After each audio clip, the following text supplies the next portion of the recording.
No, there are very few. I've been voting against these resolutions in Ukraine and the money going to Ukraine since 2014. In 2014, we helped to overthrow their elected government. And we were saber rattling against Russia. And I said, listen, these sanctions and this saber rattling and these resolutions, they're going to have consequences. And they have had consequences. Almost nobody in Washington, D.C. will admit this through their voting record. Now, they know it, but they won't admit it and they won't vote that way. Thomas Massie did an incredible job on Tucker Carlson, and I want you to hear it in full. And I also want to show you the disgusting smear attempts from Chuck Schumer and the Democrats and Breitbart on Thomas Massie, and ask yourself why both parties are trying to smear his character. These people cannot see themselves.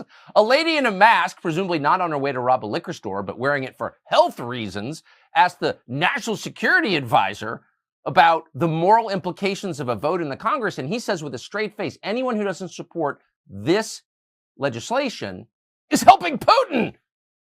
It's insanity, but it's intimidated almost the entirety of the U.S. Congress and certainly the Republican leadership, which is foursquare on the side of the Biden administration to continue this tragedy. There are very few members of Congress who dissent, and one of them who has done so consistently and in the most articulate possible way and on principle has been Congressman Thomas Massie of Kentucky, who we wanted to talk to about this and also to thank for his bravery and steadfastness. Congressman, thank you so much for coming on. I've got so many questions, but why don't you just tell us why you're not voting for this? Well, we can't afford it. Look, at some point, I realized we had spent more in Ukraine than we spend on all our roads and bridges in the United States. And I tweeted that. And Newsweek did a fact check on me. And what they found out is it was true. And, when you get the fact checkers to admit that a conservative, when they give them a mostly true rating, it's a metaphysical certainty. And since then, we've spent twice as much in Ukraine as we do on all of our roads and bridges federally in the United States. That is money that could have gone to double our infrastructure. Yet we're blowing up infrastructure that we're going to end up, I hate this, but they're going to tell us that we have to rebuild it when this is all over with.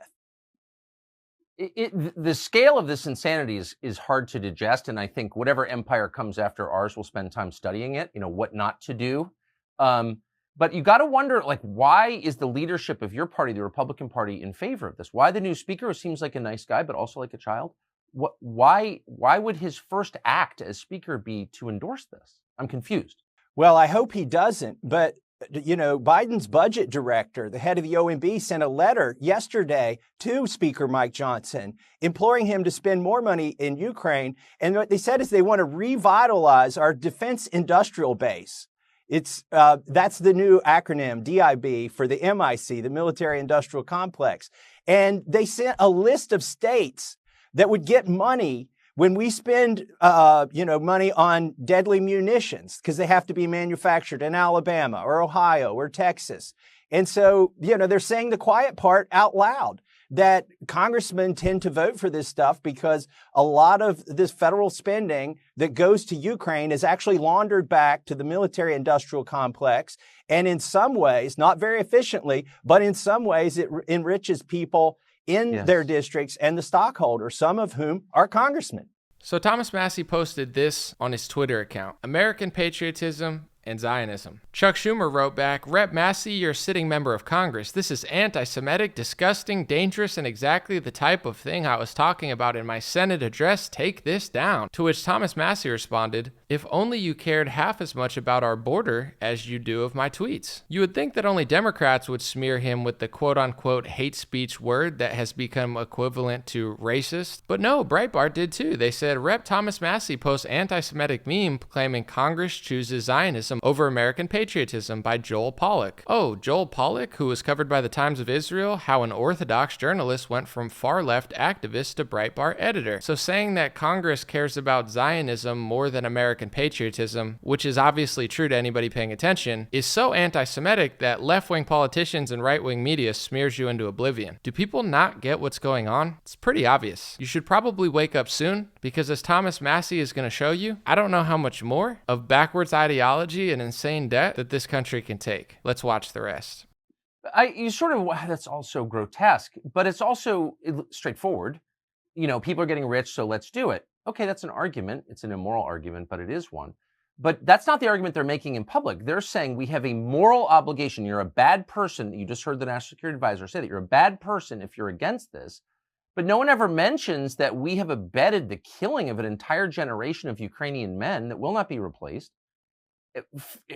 to fight a war that they cannot win. They literally cannot win. We prevented a peace deal and we extended the war and we killed all these people. And so all the ones running around with their little Ukraine flag pins, they're implicated in that. Has anyone apologized? No, to support this money, you have to be economically illiterate and morally deficient. Those are both conditions of voting for this. Because to say that we're going to grind down Russia, that we're going to deplete their own soldiers by expending the lives of Ukrainians, knowing that in the end, we're going to leave them holding the bag, that in the end, they can never prevail. They're not going to take back Crimea, even though we say that's one of the goals, when we can get them to state goals, which usually they won't. So it's morally reprehensible to say that you should fund this. And by the way, he says I'm a friend of Putin because I won't vote for this money. Well, I would say that I'm a friend of Americans and I'm putting America first. But he's part of, I would say, Putin's reelection campaign, because Putin is a Cold War relic that was elected in response to our Cold War relic, which is NATO. By expanding NATO, the neocons and the liberals, every time they push NATO closer to Russia, they help people like Putin get elected. It's, outside our borders, it's very obvious that the whole world is resetting and that American influence is in very rapid decline, thanks in large part to this war in Ukraine, and that Russia is now joining this coalition, which will be the majority of the world's population and economy and military strength aligned against us. So this is resetting the world to our disadvantage. Again, leave the country. It's obvious your first day that this is happening very fast. Does anyone in Washington see that? No, there are very few. I've been voting against these resolutions in Ukraine and the money going to Ukraine since 2014. In 2014, we helped to overthrow their elected government. And we were saber rattling against Russia. And I said, listen, these sanctions and this saber rattling and these resolutions, they're going to have consequences. And they have had consequences. Almost nobody in Washington, D.C. will admit this through their voting record. Now, they know it, but they won't admit it and they won't vote that way. Do you think it's strange that, maybe the single most consequential voice in this entire debate is a woman called Toria Nuland, who's the Undersecretary of State, who was a driving force behind the war in Iraq, which was, of course, a disaster and hurt the United States. She was never punished for that. In fact, she rose within the bureaucracy, and now she's running this war in Ukraine. And no one ever says her name. She's never held to account for all of this. She has far more influence on it than the entire United States Congress put together. How do we allow unelected lunatics like Toria Nuland, who clearly hates the United States and always has, to have this power over our lives and our children's future? I don't know. I feel like some of these deep state bureaucrats, they're like the kids who had no friends in high school. And somebody did something bad to them long ago. And now they've got some power and they realize how to grab it. And they're going to have retribution on everybody else. Victoria Nuland was at a classified briefing to all members of Congress just a few weeks ago. And I thought, and this was on Israel. And I thought, wait, she's failed multiple times. Why are you dragging her out she has no credibility. Why are you having her brief Congress right now? I mean, she's responsible or shares responsibility in the deaths of more people around the world than maybe any other living American. And yet she's in a classified briefing? I mean, I'm not saying she should be in prison, though you could certainly make a case for that. But she certainly should not have a security clearance and be briefing members of Congress. Did anybody say, wait a second, there's nobody more discredited than you are, Toria Nuland? Did anyone say that? Nobody did. By the way, these classified briefings, they're basically propaganda spoon-fed to members of Congress directly from the deep state and from the administration. So we're going to have one today, in fact, on Ukraine. We will all file into an auditorium and leave our cell phones at the door. And we're just, I'm sure this is going to be sort of a psyop or struggle session to get us to vote for more money to go to Ukraine. I don't understand why the co-equal branch of government, the legislative branch, the Congress, allows itself to be manipulated by the intel agencies and the National Security Council. It seems like really crazy and masochistic even. Well, listen, a lot of this money, too, isn't just going to lethal aid anymore. We're propping up the government. We're paying salaries of politicians in Ukraine, and we're paying pensions of politicians in Ukraine. Yesterday, I met with the Special Inspector General over Afghanistan, and I found out we've spent $6 billion there since we left. There's still money going to Afghanistan. And he said, you know, you really need, he doesn't want the job, but he said, you really need a special inspector general over Ukraine. And I said, what do you think, where could they be hiding some of this money, or where could it be going? And he said, well, look at what they did in Afghanistan. 30 or 40% of the the police in Afghanistan, their security forces, didn't exist. We were paying salaries for people who were on the payroll, but they weren't real people. And now that we're paying salaries in Ukraine, how do we know that those are real people? As a matter of fact, we saw with the PPP program in the United States, people were getting money to pay people that weren't even on their payroll. So there are lots of obvious places to look for waste, fraud, and abuse. I wouldn't be funding it to start with. But if we are going to fund it, we need to have somebody auditing this. It's such a humiliating way to end the American empire, such a self-destructive way. I don't think people fully understand just how deep in the hole we are. I noticed that on your blazer, you've got some kind of device, which I think tells us the answer. Can you explain it? Yeah, so, I went to MIT, I'm an electrical engineer, and I wondered how I could use my degree here in Congress. And I decided to build a debt clock that I could wear all the time. I wear it on the floor, I wear it in every hearing. And the design goal was to induce anxiety. We have congressmen and senators who have pacemakers. I thought they needed their heart shouldn't be normal. It should be skipping beats and arrhythmic. So I built this to induce that anxiety. It's working pretty well so far. In fact, some congressmen, they vote, they put their voting card in, they press yay to spend the money, and then they look at my lapel to see if it's immediate enough to show the impact of their vote. But really, we need more people to be concerned about the debt. The interest on this is now going to overtake all of our military spending. We'll soon be paying more for interest on the debt than we do for our entire military. So that's another word for that is bankruptcy. It can't, because these are math questions, It can't continue indefinitely. In fact, I think we can see the end of it on the horizon. Is anyone afraid? No, I don't think so. I think the only way we're going to get any kind of austerity or reality in our spending is when the people who loan us the money quit loaning it to us. Right. And what we'll go into is a spiral there. Like we did during COVID, we printed $5 trillion, created it out of thin air, and borrowed it from ourselves to make it look legitimate, filtered it through the banks so they could get some of the money too. And that's why we have inflation. I'm sorry, it's that simple. Again, you have to be economically illiterate. If you think that throwing another $5 trillion into the money supply isn't going to cause inflation, that's what we have. It's long lasting. Now, the Fed was supposed to be the firefighter, but they're really the arsonist, and they're coming in and they're raising interest rates. And they've raised them to the point where it's going to be hard to, buy a car or move into a house. So I don't think you'll make us feel better when you answer this question, but is Ukraine funding, this will become law, I assume. I don't see any way to stop it. There is some discussion here in Congress about tying it to security on our border.